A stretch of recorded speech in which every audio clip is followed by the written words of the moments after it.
Let's mic, देश का मिजाज नॉर्थ।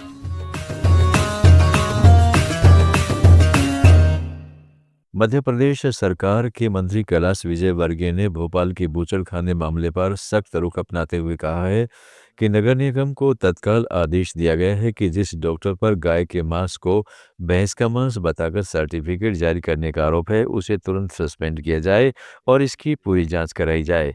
मंत्री विजयवर्गीय ने मीडिया से बातचीत में कहा, हम गो संरक्षण और कानून के प्रति पूरी तरह प्रतिबद्ध हैं। ऐसे किसी भी मामले में कोई ढील नहीं बरती जाएगी। दोषी पाए जाने पर सख्त कार्रवाई होगी। भारतीय सेना प्रमुख जनरल उपेंद्र द्विवेदी ने दिल्ली में एक कार्यक्रम में कहा कि ऑपरेशन सिंदूर अभी भी जारी है और भविष्य में किसी भी गलत हरकत का मुंहतोड़ जवाब दिया जाएगा। भारतीय सेना पूरी तरह सतर्क और तैयार है तथा संयुक्तता, आत्मनिर्भरता और तकनीकी नवाचार से मजबूत होकर किसी भी चुनौती का सामना करने को तैयार है। उत्तर प्रदेश के मुख्यमंत्री योगी आदित्यनाथ ने प्रगति पोर्टल को लेकर कहा है कि नए भारत की कार्य संस्कृति का एक नया उदाहरण है। सीएम योगी ने लखनऊ में एक कार्यक्रम में कहा, देश और प्रदेश में जो भी परिणाम देखने को मिल रहा है ये प्रधानमंत्री के दूरदर्शी नेतृत्व में तकनीक का बेहतर उपयोग करते हुए अंतर्विभागीय समन्वय का एक ऐसा मंच है जहां सभी समस्याओं के समाधान की दिशा में बेहतर प्रयास किया जा सके।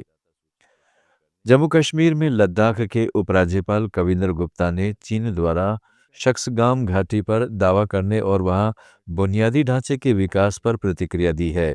उन्होंने जम्मू में मीडिया से बातचीत में कहा कि पूरा कश्मीर हमारा है। विदेश मंत्रालय ने इस पर संज्ञान लिया है। इस प्रकार की कोई भी हरकत को बर्दाश्त नहीं किया जाएगा। चीन अरुणाचल प्रदेश पर भी पहले इस प्रकार की बातें करता रहा है। चीन को समझना चाहिए कि यह 1962 का भारत नहीं है, यह 2026 का भारत है। भारत की संप्रभुता और क्षेत्रीय अखंडता पर कोई समझौता नहीं होगा। हरियाणा के फतेहाबाद जिले की भट्टू पंचायत समिति की चेयरपर्सन ज्योति लोढ़ा को कुर्सी से हटाने की कोशिशें एक बार फिर तेज हो गई हैं। 21 सदस्यों वाली समिति में से 17 सदस्यों ने एडीसी अनुराग ढालिया से मुलाकात कर अविश्वास प्रस्ताव पर बैठक बुलाने की मांग की। इस प्रतिनिधिमंडल का नेतृत्व पूर्व विधायक दूड़ाराम के समर्थक वाइस चेयरमैन बंसीलाल ने किया। समिति सदस्य अनु सरबटा ने कहा है कि 2022 में ज्योति लोढ़ा को चेयरपर्सन बनाया गया था। तब सहमति बनी थी कि 2.5 साल वह पद पर रहेगी।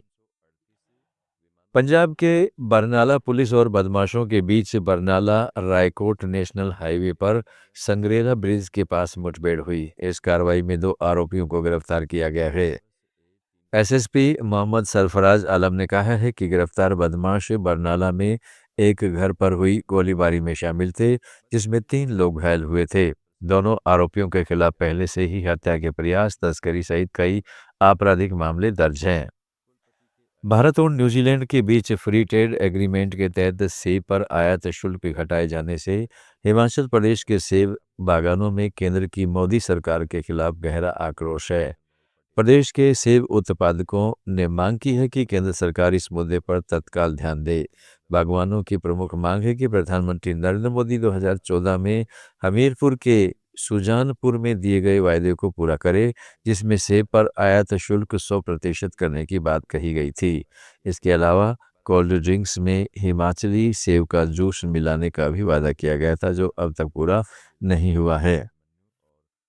उत्तराखंड की विश्व प्रसिद्ध फूलों की घाटी के जंगल पिछले 120 घंटे से जल रहे हैं।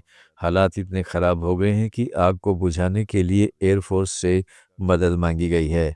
वन विभाग ने जिला प्रशासन के माध्यम से आपदा प्रबंधन सचिव को लेटर भेजकर हेलीकॉप्टर मांगा है।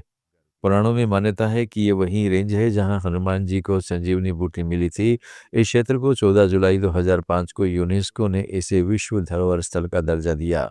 रेंज अधिकारी चेतन कांडपाल ने कहा है कि आग खड़ी चट्टानों और तीव्र ढलान वाली पहाड़ियों में लगी है।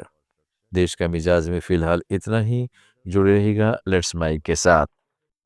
आप सुन रहे थे let's mic more than radio. Follow कीजिए हमें हमारे सोशल मीडिया प्लेटफॉर्म्स पर।